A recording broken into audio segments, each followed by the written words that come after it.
The Denver County Courthouse had never been this silent, so silent that even the hum of the old fluorescent lights sounded like part of the tension. People packed every bench, shoulder to shoulder, drawn not by desire but by duty, fear, and morbid curiosity. Courtrooms weren't quiet places by nature, but today it felt like the entire building was holding its breath. At the center of it all stood a 3-year-old girl named Harper Lewis. Small, fragile, clutching a faded pink blanket against her chest like it was the only thing tethering her to the world. She walked as if every step required bravery far beyond her years. Her mother, Emily, stayed close behind her, eyes puffy from sleepless nights, fingers trembling, every muscle ready to shield her child. Judge Marston, a veteran with a reputation for never letting emotion sway him, softened the moment he saw Harper. "Take your time," he murmured, voice low but steady, trying to be gentle in a place that was never made for gentleness. The heavy doors on the right swung open, and the K-9 unit entered. A large German shepherd, muscular, controlled, with a steady, confident gait, moved down the aisle. His name was Ranger, a courthouse comfort K-9 trained to accompany vulnerable witnesses, especially children too young to verbalize trauma clearly. Ranger had served on dozens of cases. He had seen grief, fear, rage, absorbed it all without flinching, but today felt different. Even before reaching Harper, he slowed down, then stopped altogether.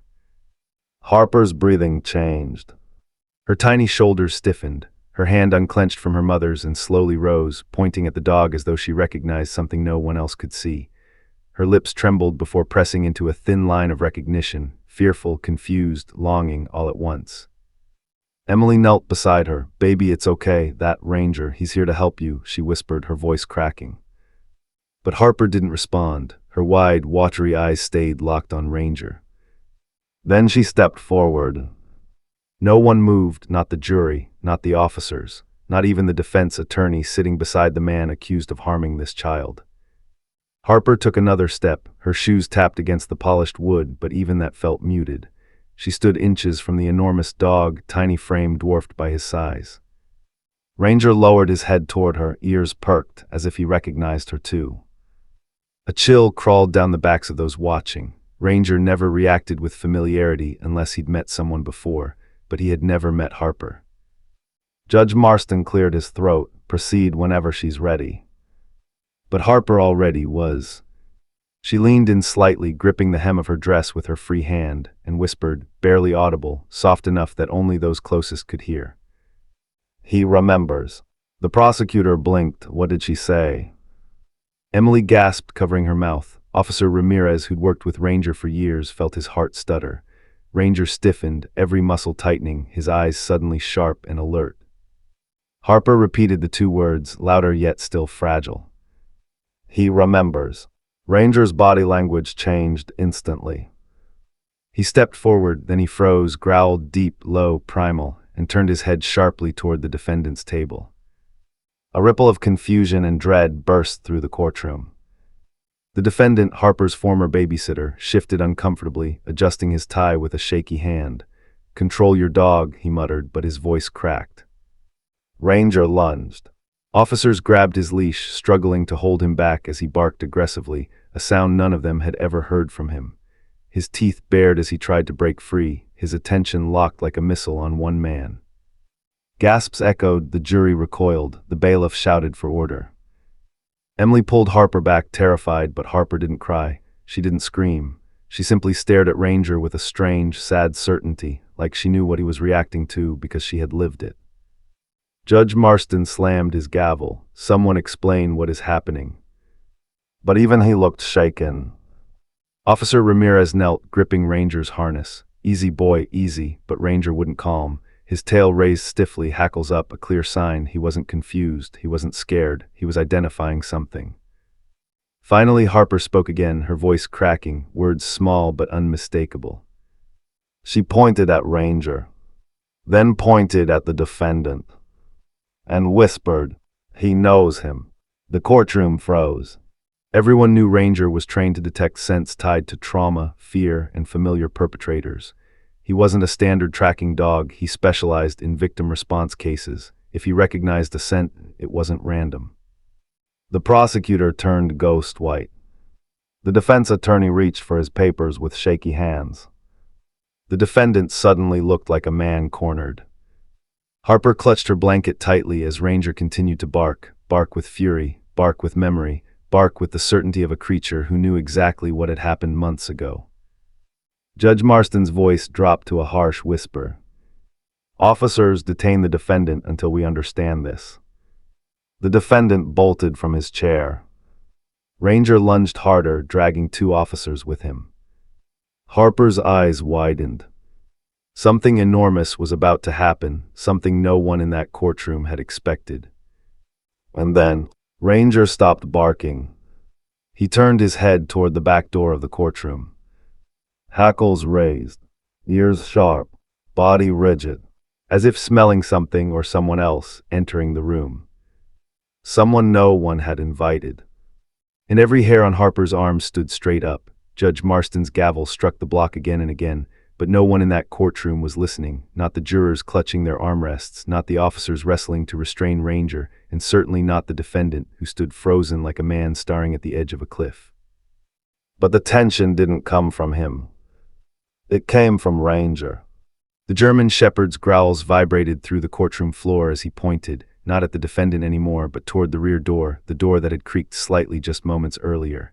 It hadn't fully opened, no one had walked in, and yet Ranger stood in full defense posture, eyes locked on something unseen.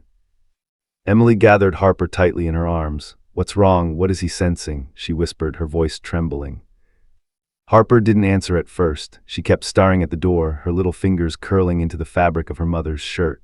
Only after several seconds did she whisper, barely audible.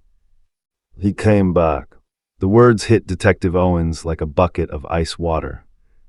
"What do you mean he asked, kneeling cautiously. "Harper, sweetheart, who came back." But Harper just shook her head, her gaze never shifting. Judge Marston finally regained order enough to speak. "Bailiff, clear that rear entrance, now." 2 officers hurried toward the back door. The hinges groaned as they pulled it open, revealing the empty hallway stretching toward the courthouse lobby. Empty, quiet, still. Ranger's barking stopped.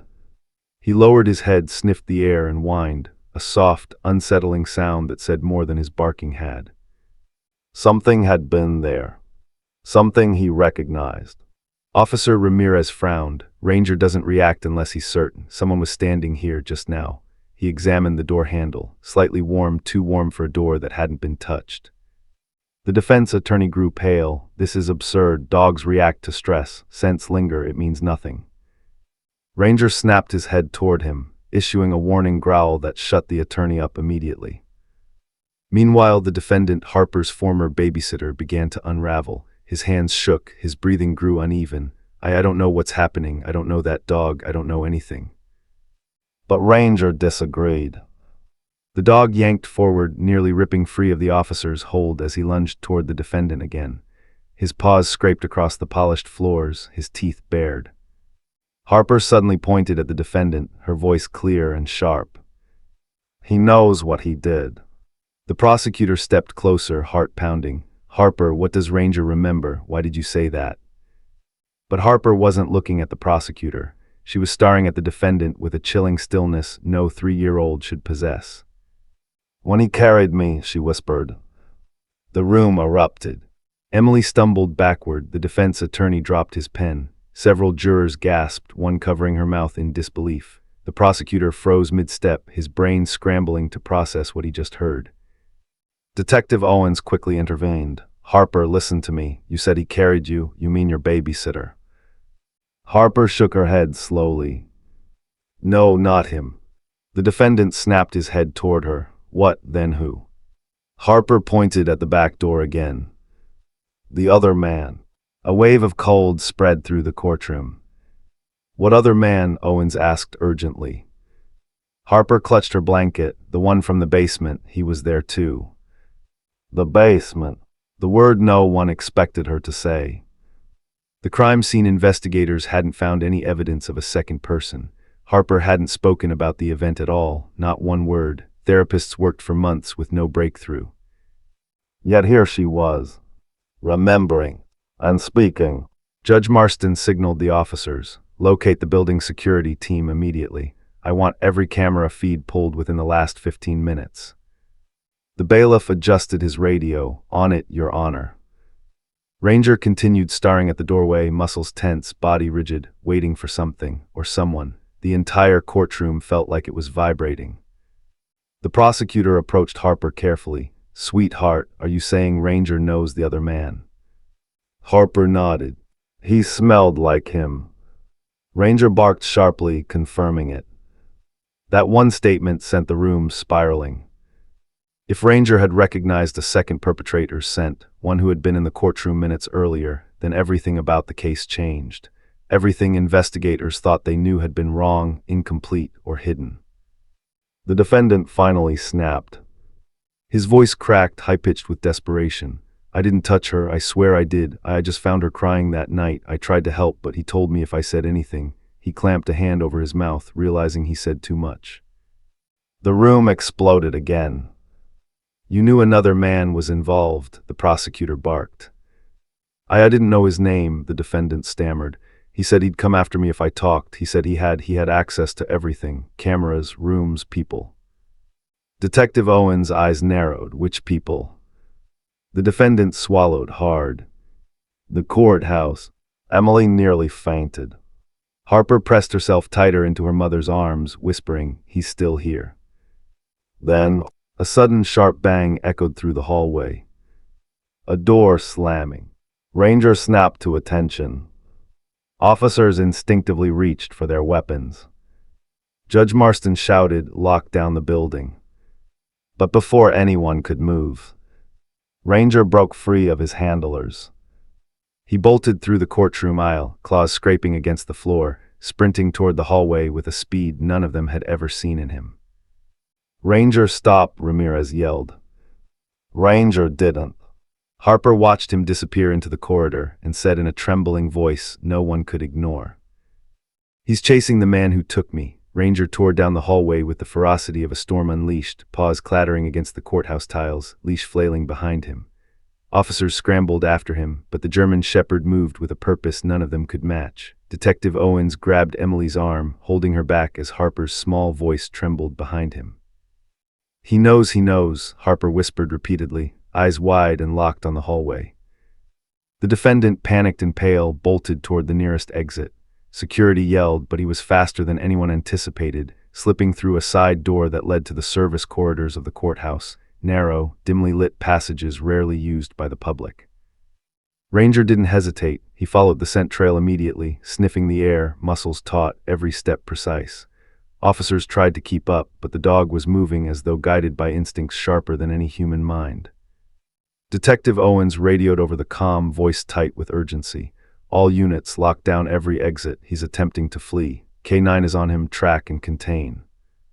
The defendant rounded a corner, darting past filing cabinets and maintenance equipment, eyes frantic, sweat dripping down his temples.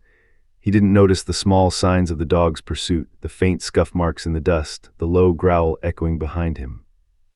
Ranger's bark cut through the corridor like a knife. The defendant froze for a brief moment, panic overtaking reason. He pressed his back against a wall, hands shaking, breathing ragged. "Please no, not now," he muttered to himself, eyes darting everywhere, realizing too late he had no place to hide. The corridor ahead narrowed into a maintenance stairwell. The defendant hesitated, glancing back. Ranger had him cornered. Officers approached cautiously, guns lowered but ready. Yet Ranger didn't need them. His focus was singular, unshakable. Then came the sound that made everyone in the chase stop cold, a faint, muffled whimper. It was high-pitched, weak, and unmistakably human. Harper's words from earlier rang in Owen's mind. "He's chasing the man who took me." And now here it was, a live confirmation. Someone was trapped somewhere nearby.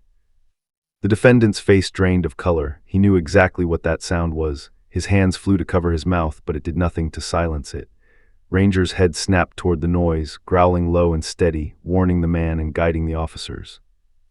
Detective Owens motioned for silence. "Everyone, hold your fire unless necessary," he commanded, though his heart pounded like a jackhammer. Harper's voice echoed in his memory. The basement, he hid something. The defendant turned sharply, attempting to block the stairwell entrance, eyes wild.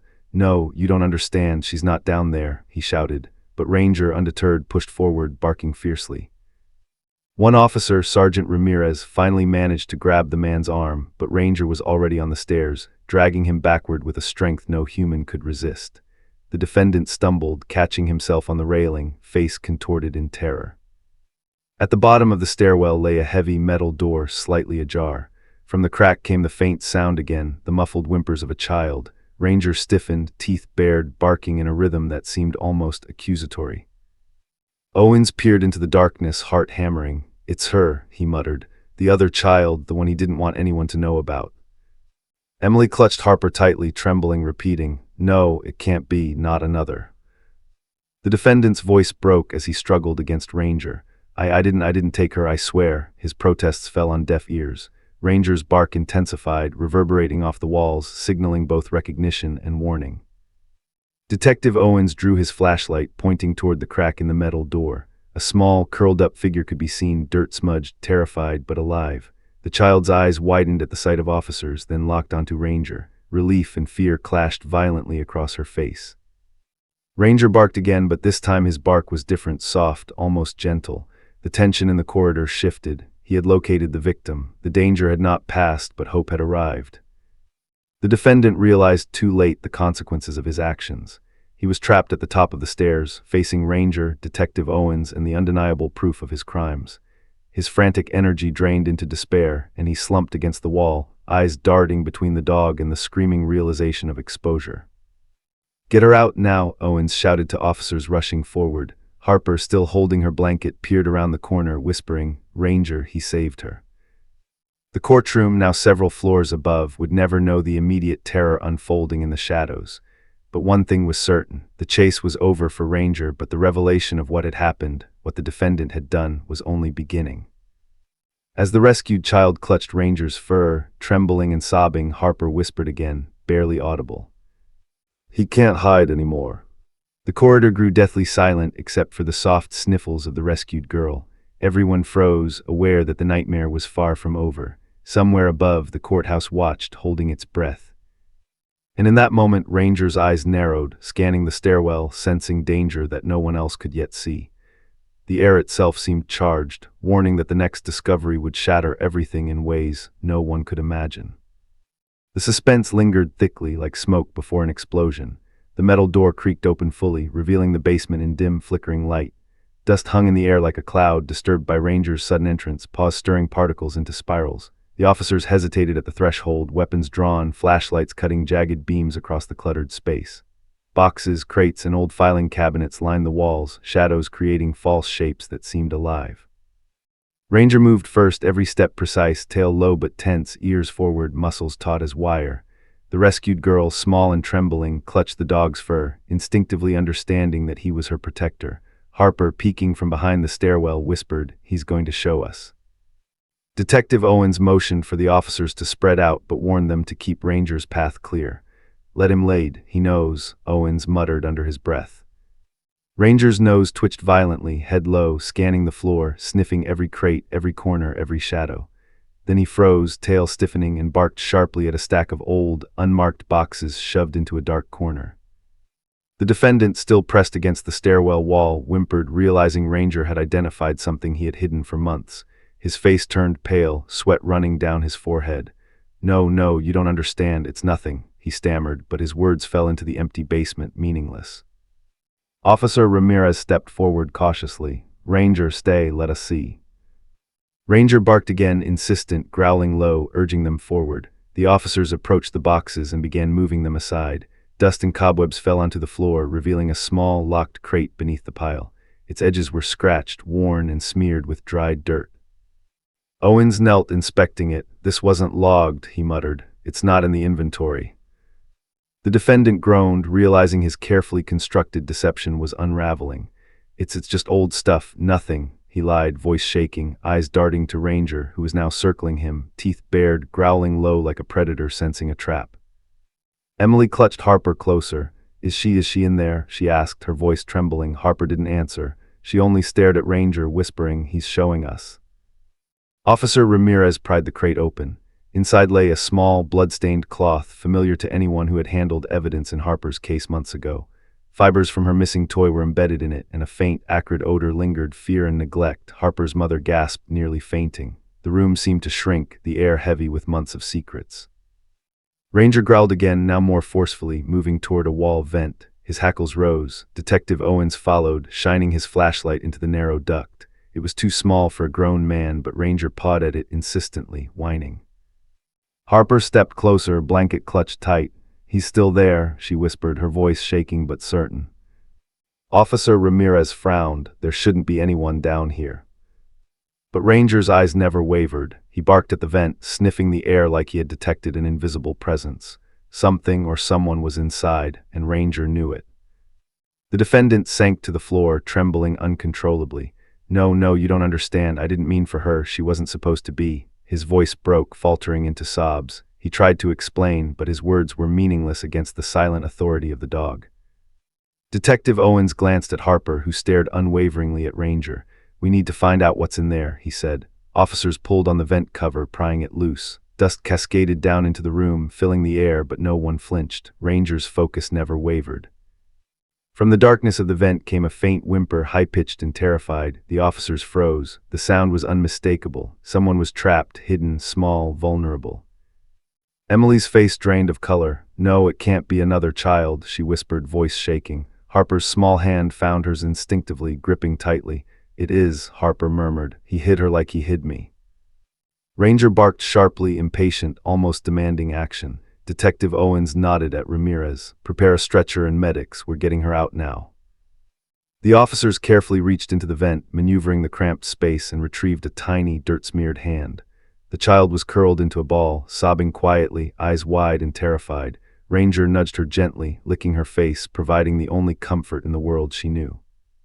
Harper stepped forward, blanket wrapped tightly around her shoulders. She whispered softly, "He didn't just take me, he kept her too."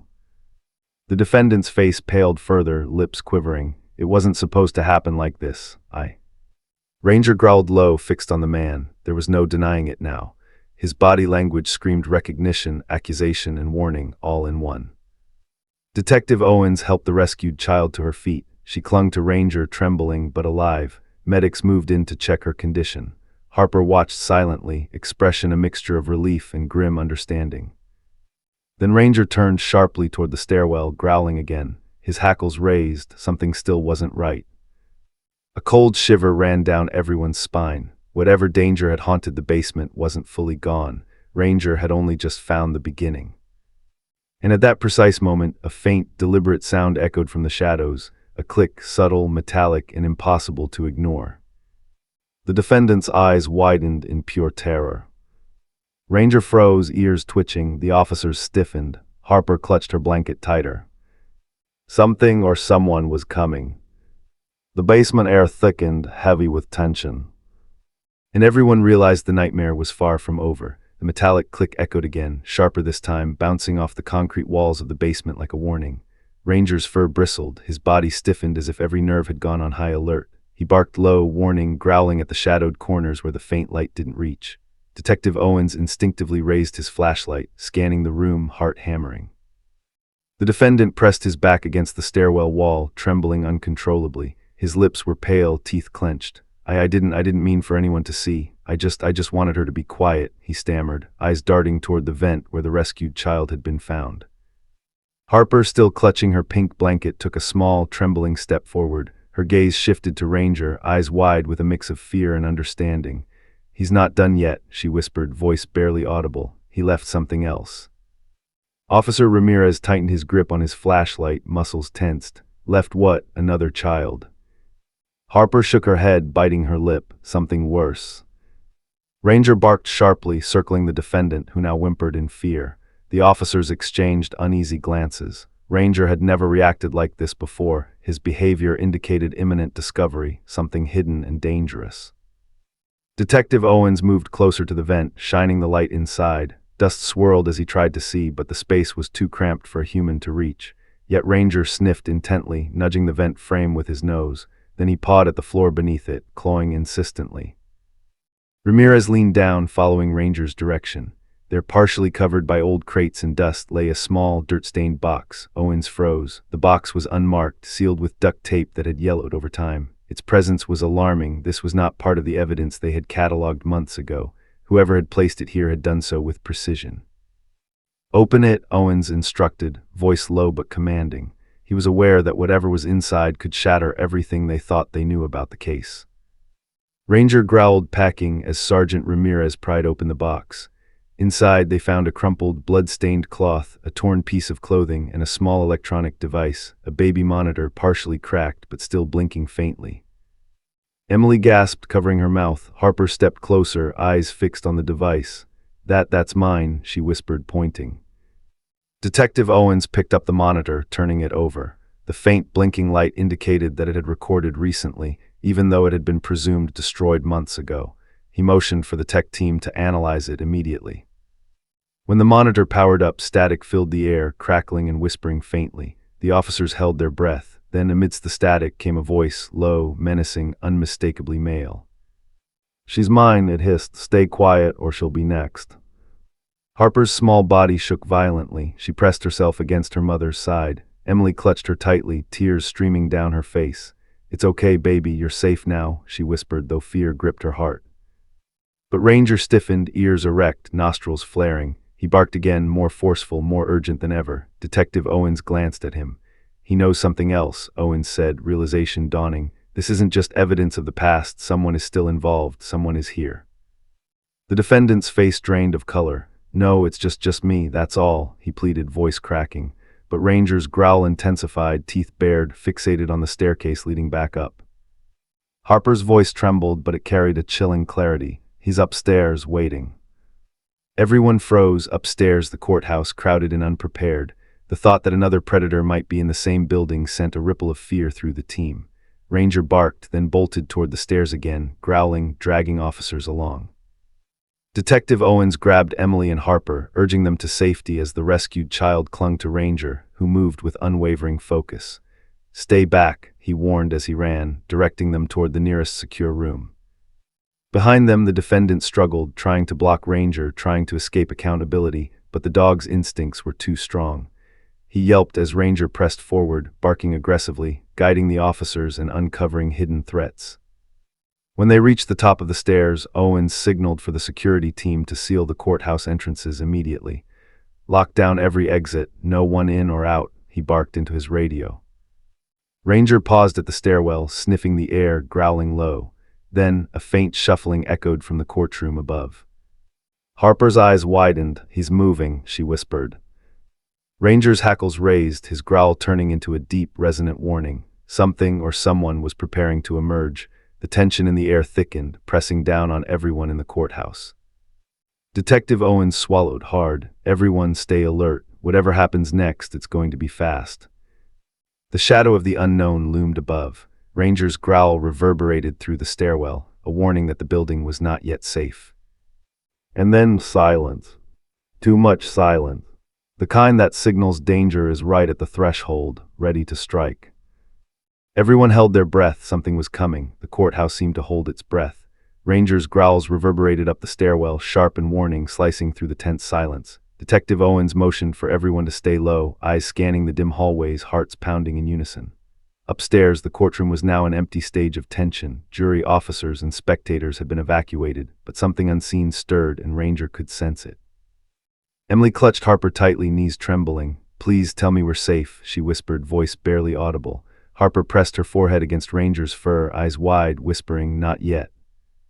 Detective Owens felt a chill creep down his spine.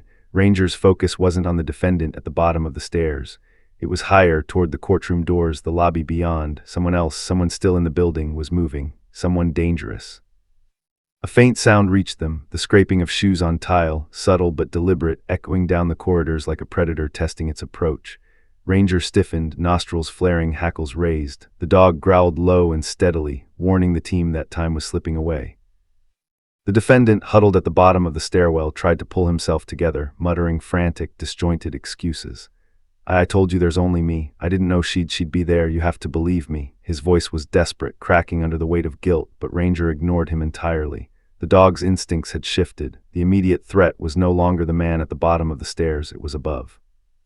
Detective Owens signaled Officer Ramirez. "Check the surveillance feeds again, quick." Ramirez tapped into the courthouse camera system, eyes scanning every hallway, stairwell, and lobby entrance. Static filled one feed, flickering rapidly. Another hallway camera showed nothing but an empty corridor. Then a shadow moved, just for a second, a dark, blurred figure slipping past a doorway toward the rear lobby.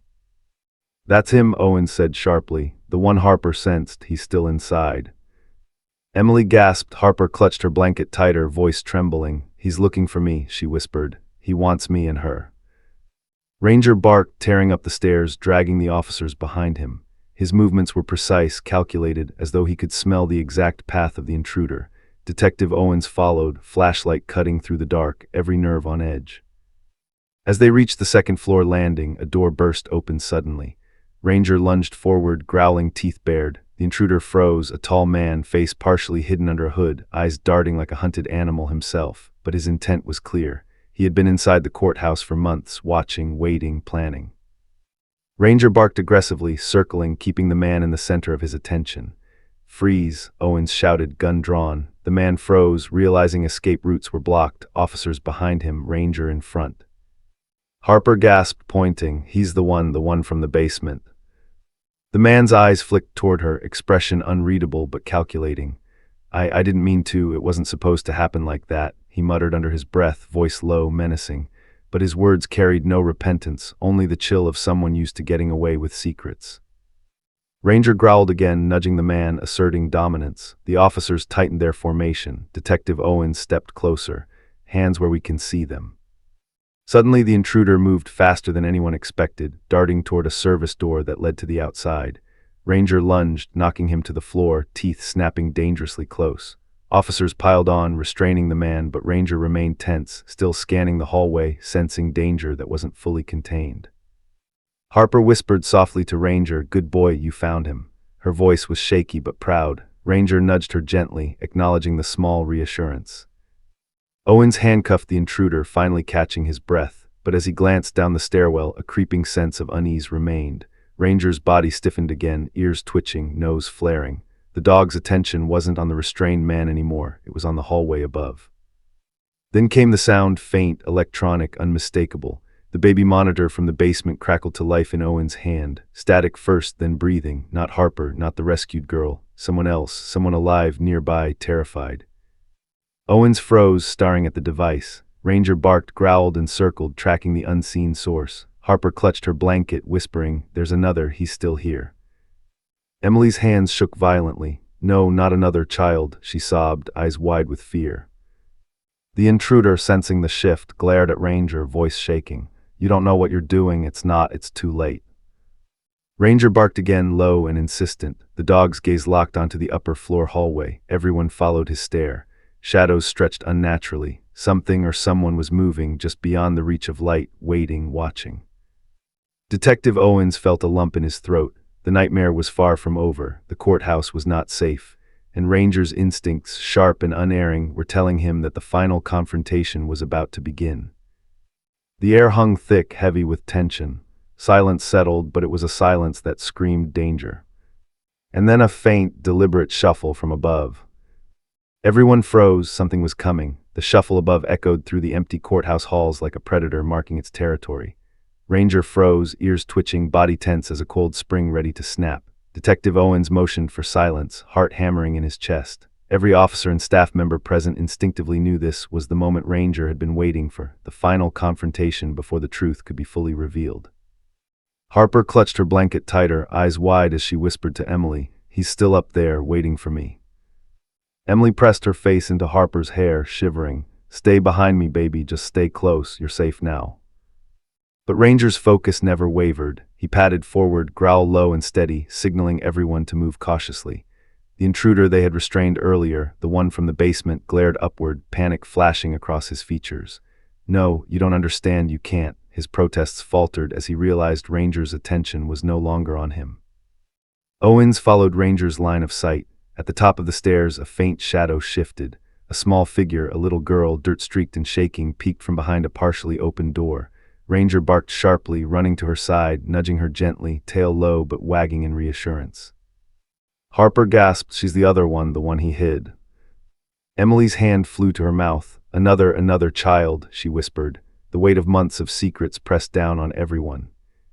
Detective Owens crouched near Ranger, eyes locked on the frightened girl. "It's okay, you're safe now," he murmured, though his voice was tense. "Ranger's here, we're here." The rescued girl clung to Ranger's fur, small fingers digging in.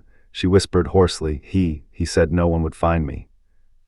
Ranger growled, low and dangerous, scanning the hallway as if he could smell the final traces of evil lingering in the air. The intruder, realizing the trap was closing, tried to scramble toward a side door, but Ranger lunged forward with precision, barking, snapping inches from his hands. Officers restrained him again, panic overtaking his features. Harper stepped forward, small but determined. He told me to forget her, but Ranger found her. The truth hung heavy in the air, almost tangible, as the realization struck everyone. The basement kidnapper had been planning this for months, manipulating, hiding, controlling. Harper, just 3 years old, had not only survived but guided Ranger to uncover the hidden victim. Emily knelt beside Harper. "You were so brave," she whispered, brushing back her daughter's hair. Harper didn't answer, eyes fixed on Ranger, her tiny hands resting on the dog's shoulders. Detective Owens turned to the intruder. "You've kept her hidden, tortured the family, manipulated evidence. All of it ends now." The man's face twisted in terror. "No, you don't understand. She's not safe. It's," he choked on his words, realizing the power of exposure he had lost. Ranger barked again, sharp and commanding, as if final judgment had arrived. From the rescued girl, sobs erupted, quiet, terrified, but real. Harper moved closer, whispering, "It's okay, we're here now." The two little girls, one already a symbol of survival, one rescued in the nick of time, stared at each other. A small glimmer of hope sparked in their terrified eyes. But the danger was not gone. Ranger's nose twitched, ears sharp, scanning the upper floors. Detective Owens realized the building was not yet secure. There could be more hidden evidence, more traps, more secrets lurking in shadows. The intruder, restrained but defiant, struggled weakly. You don't know what I've done, what I can still do." His voice shook, trembling, but there was conviction behind his fear. Owens approached, flashlight trained on him. "It's over, you're caught. Every secret, every lie, it ends now." Ranger growled, circling the man, tail stiff, asserting dominance. He would not allow escape. He would not allow harm. The dog had become not only protector but judge, witness, and guide, a silent force of truth that no human could overpower. Harper hugged Ranger tightly, blanket pressed to her chest. "He can't hurt anyone else," she whispered, a mix of relief and lingering fear in her voice. Ranger nudged her gently, reassuring her, eyes scanning, vigilant. The intruder's face drained of color as the courthouse doors were reinforced, security tightened, and officers secured the area. His world had collapsed in moments, dismantled by a 3-year-old and a German shepherd. But just as relief seemed possible, a faint sound crackled from the baby monitor retrieved in the basement, a soft, mechanical beep, followed by a whimper. Detective Owens froze, holding the device in his hand. Ranger's ears twitched, his stance rigid. The subtle sound indicated that the story was not yet finished. Someone or something was still out there, and the courthouse had not yet revealed all its secrets. Harper's small voice trembled. He left something else. A cold shiver ran down everyone's spines. And for the first time, the team realized that Ranger's work was not complete. There was one final truth still hidden in the shadows. The faint whimper from the baby monitor sent a chill through everyone in the courthouse. Ranger stiffened, nose twitching, ears pricked, hackles raised. Detective Owens held the device closer, listening intently. The sound was coming from a narrow maintenance hallway, one they had already passed, a place that had seemed insignificant, but Ranger's instincts screamed otherwise. Harper clutched her pink blanket, her tiny fingers trembling. "He left someone else," she whispered, eyes wide with certainty. Emily pressed her hand to her mouth, heart hammering. "No, not again." Ranger led the way, moving down the hallway with unmatched precision. Officers followed, guns drawn but secondary to the dog's instincts. Every step echoed, every shadow seemed alive. The rescued girl, still clutching Ranger's fur, trembled, but Harper stayed close, whispering words of comfort to her. "It's okay, he's here to help." Detective Owens motioned toward a door slightly ajar, the source of the faint whimper. Ranger growled low, signaling caution. With a deep breath, Owens pushed the door open. Inside, curled up and trembling, was a third child, a boy no older than 4. His eyes were wide, filled with terror and confusion. Dust and grime covered his small frame, evidence of the time he had spent trapped and alone. Ranger barked once sharply, but gently nudged the boy toward safety. Harper stepped forward, her tiny hand reaching out. "It's okay, you're safe now." The boy hesitated, then, sensing the calm strength in Harper and the presence of Ranger, he allowed himself to be scooped up by Detective Owens. Emily knelt beside Harper, tears streaming down her face. "You did it, baby. You saved him. You saved them all." Harper hugged Ranger tightly, her small face pressed against his fur. We did it together, she whispered. Meanwhile, the intruder, restrained at the stairwell, realized his world was collapsing. His eyes darted between Ranger, the children, and the officers. No, it can't end like this. I didn't mean. Owen stepped forward, flashlight illuminating the man's pale, desperate face. It's over. Every secret, every lie, you're done. The children are safe. Ranger made sure of it. Ranger growled, circling, teeth bared, not out of aggression toward the children or officers, but a final warning. The threat was contained. The man would never harm another child. He would never escape justice. The courthouse, now silent but for the soft whimpers and the distant hum of security systems, seemed to breathe again. Officers secured the intruder and began documenting every discovery, while medics attended to the children. Ranger remained vigilant, eyes scanning the hallways, tail low but alert, ready for any final surprises. Harper sat on the floor, blanket wrapped tightly, watching as the boy was comforted. He was alone, she whispered, like me, but not anymore. Emily gathered both Harper and the rescued boy, holding them close.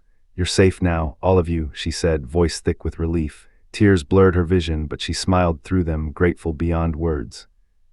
Detective Owens knelt beside Harper. You were incredible, kiddo, he said softly. You guided Ranger and you helped save lives today. Harper's lips trembled into a small, shy smile. He remembered me, she whispered, nodding toward Ranger. Officer Ramirez patted Ranger's head, voice proud. You did good, boy. You did more than just your job. You saved them all. Ranger wagged his tail slightly, eyes softening as the tension in the courthouse slowly dissipated. The intruder was taken away in handcuffs, escorted under tight security. Every secret he had tried to hide, the basement, the hidden children, the threats, was now exposed. The courthouse staff, shaken but safe, began to process the enormity of what had just occurred. Emily hugged Harper tightly. You were so brave, so very brave, she whispered. Harper rested her head on her mother's shoulder. Ranger, he saved them, she murmured. Ranger, standing tall and vigilant, glanced back at Harper and the rescued children. His work was done, for now. But the bond between the children and their protector was unbreakable, forged in fear, courage, and unspoken understanding. As the courthouse slowly returned to normal, Harper whispered once more, almost to herself, He can't hurt anyone else, not anymore. Detective Owens smiled faintly, glancing at Ranger. No, kid, not anymore. The three children, safe and together for the first time, clung to each other and their guardian dog. Outside, the sun began to rise, casting warm light through the courthouse windows. Shadows receded and a new day began, a day defined by courage, survival, and the extraordinary instincts of a German shepherd who refused to let evil go unnoticed. And in that moment, everyone understood one simple truth. Even in the darkest situations, bravery, intuition, and a steadfast protector can turn despair into hope. The story of Harper and Ranger would never be forgotten, and for the first time in months the courthouse was silent, but for a quiet, contented bark, a child's laughter, and the soft embrace of safety finally restored. The nightmare was over, the heroes had won.